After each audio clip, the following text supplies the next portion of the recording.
5-minute quick tip.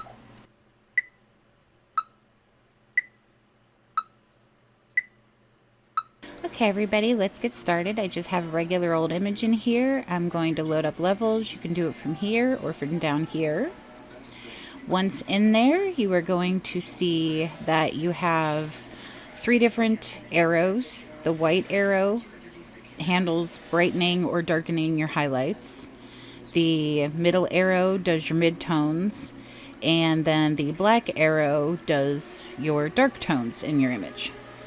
So let's click this real quick. It's supposed to calculate a better histogram, and then we'll pull in the darks just a little tiny touch, and we'll adjust the highlights in quite a bit because they were a little flat on that end, and then we'll just play with the mids a little, and there you have it. That's as much as it takes to kind of be able to play with the tones that way. Now what we're going to do is go ahead and shut this layer off. We're going to create a new one. With this new one, what I'm going to do is use these droppers. Take this dark dropper, find a black tone or a black area in your image, click there, find a white tone or an area that you want to be white within the image, and click there with the light colored one. And then with the middle dropper, what you're going to try to do is look for a mid-tone gray area, which in this case would be this gray probably right in here, and I would be done. But I could pick over here to be mid-tone gray and see how it adjusted that to be more gray. Now you can click on any color in any area for the mid-tone part, and what it's going to do is basically color grade your image. So if I click the jeans, you're going to see now it's made this kind of like a pretty sienna color. Sometimes playing around or experimenting and clicking different places can be useful and can give you some really pretty results. In this case though, we want to go ahead and probably just go back to a regular gray, and so this would be done for this version. And we can see now the before and the after. That was pretty quick. Now what I'm going to do is I'm going to add yet another levels layer, and this one we're going to play with masking. So this time I'm going to adjust the midtones. Now I could do this with the highlights as well, like only the highlights or both, but I'm going to adjust the midtones, like overall just brighter. I'm going to click on the mask on this layer, and then I want to make sure I'm on black and white. So you can click those 2 little squares and then flip-flop until I get black up. So that's why I was clicking there. If I did white right now, it wouldn't help, but we're going to go to black, get the dumper, and dump in there to change the mask black. So what that's going to give us is now the effect isn't showing anywhere on here.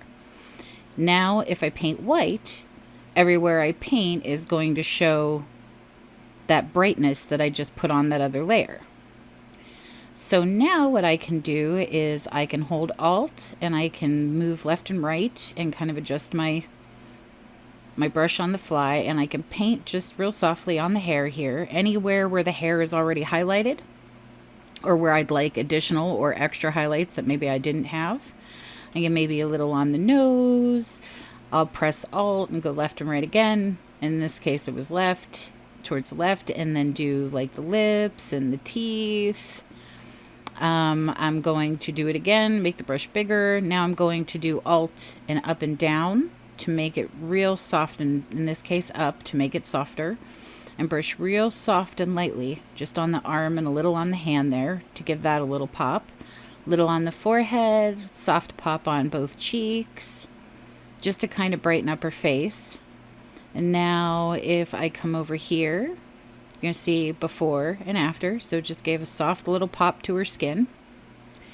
Now I'm going to switch to black and just fix this little mess I made on that edge where it kind of spilled over. Then I can feather it out a little bit to soften it up so it's not a harsh transition. I can click on levels at this point because it's non-destructive, and I can now adjust the effect to be harder or softer, to be more targeted towards brights or mid-tones. So we're going to brighten up the brights at this point and the mid-tones a little bit and make it kind of more dynamic. Now if I shut this off and turn it on, you see it's got a lot more pop. And now we can just put this all into a folder, and we'll turn it off, and we'll see the before and the after. And that's it for our 5-minute quick tip. I hope you enjoyed this tip. If you have any questions, let me know. Thank you. Bye.